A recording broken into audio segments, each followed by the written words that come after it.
Okay. Good morning kids. మనము బుడుగు కథ continue చేస్తున్నాం అనమాట. ఇప్పుడు బుడుగు ఏం చెప్తున్నాడు? తల నిండా ఆయిల్ పెట్టుకొని వస్తాను నేను, ఆయిల్ ఆరిపోయిన దాకా కొడతా ఉంటారు వాళ్ళు.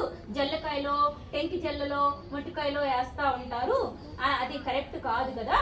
ఇంకా ప్రపంచంలో వీళ్ళొక్కళ్ళే పెద్దవాళ్ళు అనుకుంటారు. నేను కూడా పెద్దవాడిని అయిపోయాను కదా. అమ్మ ఏమో నన్ను బొబ్బూసుకుంది కానీ రామ్మ బుడుగు అని రెక్క పట్టుకొని బరబరా లాక్కుపోతుంది. అది అవమానం చేయటం కాదా? బొబ్బోసుకుందు గాని అంటే ఏంటంట?